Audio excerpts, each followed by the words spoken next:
देश कोरोना से बेहाल है और जब सरकार से इसके बारे में पूछो तो कहती है कि ये सब विपक्ष की एक चाल है।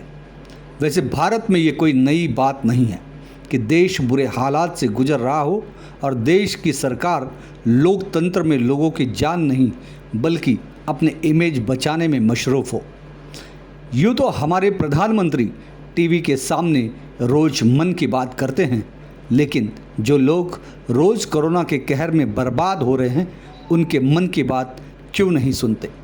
शायद इसी का नतीजा है कि आज लोग उत्तर प्रदेश में मच्छर की तरह मर रहे हैं कि इलाज तो छोड़ो, लोगों के पास अंतिम संस्कार करने के लिए भी पैसे नहीं हैं। 10 अस्पताल घूमकर आदमी वापस अपने घर पर ही आ जा रहा है। क्या करे, बेड की कोई सुविधा नहीं। ये तो कुछ नहीं, उत्तर प्रदेश में खाली RT-PCR कोरोना टेस्ट करने के लिए ही प्रेसिडेंट और प्राइम मिनिस्टर तक की ताकत लगानी पड़ती है, और अगर टेस्ट हो भी गया तो रिपोर्ट आने में हफ्ते भर से ज़्यादा वक्त लगता है, और अगर उतने में मरीज़ की हालत और ख़राब हो गई तो अस्पताल वाले कुछ नहीं कर सकते, क्योंकि उनके पास तो कोरोना पॉजिटिव की रिपोर्ट नहीं है। न तो ऑक्सीजन है, ना ही बेड, ना ही इलाज। तो फिर आखिर में इलाज होगा कहाँ से?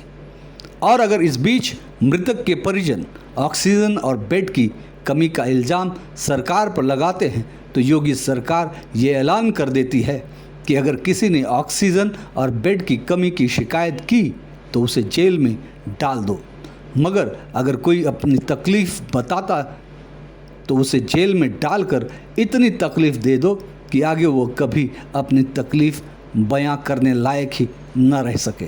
पतित पावनी माँ गंगा की हालत इस समय शव वाहिनी जैसी हो गई है। पहला केस जब बिहार के एक ज़िले से आता है तो पता चलता है कि वो लाशें गाज़ीपुर उत्तर प्रदेश से बहकर बिहार की बक्सर की तरफ आई हैं।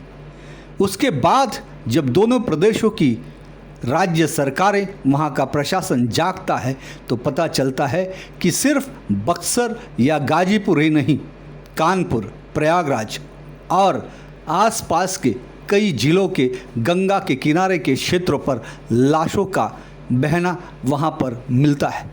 कई जगह शासन प्रशासन उनका अंतिम संस्कार करने की कोशिश करती है, लेकिन कई जगह तो पुलिस ने जिस तरह से अंतिम संस्कार किए उस पर भी संदेह पैदा होता है कि आखिर में हिंदुत्व की बात करने वाले और हिंदू धर्म की दुहाई देने वाले ये योगी सरकार किस तरह से हिंदू लाशों का अंतिम संस्कार कर रही है। कहाँ गया धर्म की रीति और रिवाज। लेकिन जिस तरह के हालात प्रयागराज के गंगा किनारे पर मिले, वहाँ पर लाशें ही लाशें दफनाई गई थी। ये सोच का विषय है। जिन लाशों को दफनाया गया उनके ऊपर रामनामी डाली गई, उनके ऊपर लाल और पीले धार्मिक कपड़े चढ़ाए गए, और दूर से देखें तो हेलीकॉप्टर व्यू से भी ऐसा लगता है कि हज़ारों की संख्या में गंगा जी के किनारे में वो लाशें दफनाई गई हैं। तो आखिर में ये हज़ारों जो लाशें दफनाई गई उन पर रामनामियाँ डाली गई, उन पर धार्मिक कपड़े डाले गए लाल और पीले कलर के। जब ये संख्या उत्तर प्रदेश सरकार के कुकृत्यों कर दर्शाने लग गया, दुनिया की मीडिया और राष्ट्रीय मीडिया में जब ये विषय उठा तो आनन फानन में उत्तर प्रदेश की योगी सरकार के कुछ नुमाइंदे वहाँ पर जाकर गंगा जी के गोद में सो रहे दफनाए गए उन लाशों से रामनामी एक एक करके हटाई गई। क्या यही हिंदुत्व योगी सरकार का है? क्या योगी सरकार ये नहीं जान पाई कि आखिर में हज़ारों संख्या में ये लाशें किस तरह से माँ गंगा के किनारे दफनाई गई?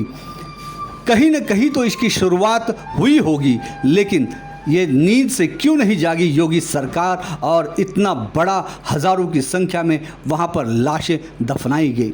इसके कई कारण भी हैं। कई लोग तो ये कहते हैं कि वहाँ पर लोगों के पास अंतिम संस्कार करने के लिए पैसे भी नहीं थे। कई लोग ये भी कहते हैं कि अंतिम संस्कार में जो लगने वाली लकड़ियां थी वो लकड़ियों के भी पैसे शायद उनके पास नहीं थे।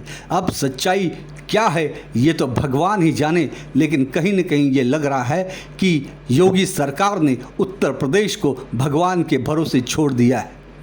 उत्तर प्रदेश के ये हालात पूरे हिंदुस्तान ही नहीं पूरी दुनिया में इस पर उंगलियां उठ रही हैं कि आखिर से इस तरह से कैसे एक धर्म के लोगों के साथ ये मजाक, ये बेहुदापन और ये उनके जज्बातों के साथ खेल खेला जा रहा है। ये कहीं न कहीं उनके धार्मिक प्रवृत्ति और उनके धार्मिक रीति रिवाज के साथ भी खिलवाड़ रहा है।